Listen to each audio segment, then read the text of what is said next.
குடும்ப அட்டை ஒன்றுக்கு ரூபாய் 5000-மா? சென்னையில் தமிழக மக்களுக்கு ஒரு மகிழ்ச்சி செய்தி. சற்று முன் ஸ்டாலின் வெளியிட்ட அறிவிப்பு. சென்னையை எதிர்காலத்தில் மிக கடுமையான வெள்ளம் போன்ற இடர்பாடுகளில் இருந்து காப்பதற்கு அரசு முக்கியமான சில பணிகளை செய்ய வேண்டிய கட்டாயம் உள்ளது. சென்னையில் 4000 கோடி ரூபாய்க்கு பல இடங்களில் வெள்ள நீர் வடிகால் அமைக்கப்பட்டு இருக்கிறது. சாலைகளில் தேங்கும் தண்ணீர் அப்படியே வடிகால் வழியாக கால்வாய்களில் கலந்து கடலுக்கு செல்லும். இதுவே வடிகால் அமைப்பு. இதற்காக சென்னையையே கூறு போட்டு மாபெரும் வடிகால்களை அமைத்துள்ளனர். பொதுவாக பார்த்தால் சென்னையில் நேற்றைய முதல் நாள் பெய்தது போல எல்லாம் மழை பெய்திருந்தால் சென்னை 4 முதல் 5 நாட்களுக்கு மிதந்திருக்கும். சென்னையே மொத்தமாக முடங்கி போயிருக்கும். அதேபோல் ஏனென்றால் இது 2015ஐ விட மோசமான வெள்ளம்தான், 2015ஐ விட மோசமான மழையும் கூட. ஆனாலும் சென்னை மறுநாளே வேகமாக மீண்டு வந்துள்ளதாம். பல ஏரியாக்களில் மிக வேகமாக மழை வெள்ளத்தில் இருந்து மீண்டு வந்துள்ளது. சென்னை இப்படி சட்டென எழுந்து நிற்க ஒரே காரணம் இந்த வடிகால் அமைப்புகள் தான் என்று பல மக்களும் கூறி வருகின்றனர்.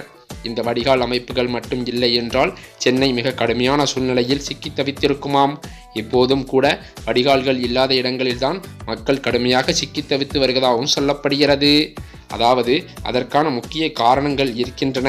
சென்னையில் மிக்ஜாம் புயல் காரணமாக கடுமையான வெள்ளம் ஏற்பட்டிருக்கிறது. மிக்ஜாம் புயல் நேற்று முதல் நாள் சென்னையை தாக்கியுள்ளது. சென்னைக்கு அருகே 100 கிலோமீட்டர் தூரத்தில் புயல் நிலை கொண்டுள்ளதாகவும் சொல்லப்பட்டு வந்தது. இதன் காரணமாக சென்னையில் வரலாற்றில் இல்லாத அளவிற்கு மிக கனமழை பெய்ததாகவும் சொல்லப்படுகிறது. மேலும் அது மட்டுமில்லாமல் சென்னையில் பல பகுதிகளில் 47 சென்டிமீட்டர் மழை பெய்ததாம்.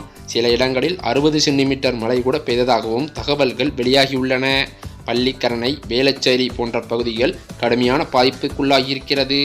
அதன் மட்டுமல்லாமல் கடலில் புயல் நின்றதால் காற்று காரணமாக அலைகள் அதிகம் இருந்ததாகவும் சொல்லப்படுகிறது. இதுவே தண்ணீர் நீண்ட நேரம் தேங்கியிருக்க முக்கிய காரணமாகும்.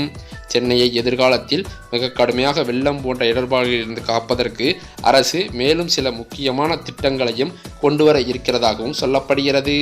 அது என்னவென்றால் புதிய ஏரிகளை அமைக்க வேண்டும், பெரிய பெரிய குளங்களை அமைக்க வேண்டும், கடலில் மட்டும் நீர் கலக்கும் என்று நம்பியிருக்கக்கூடாது என்று கூறப்படுகிறது.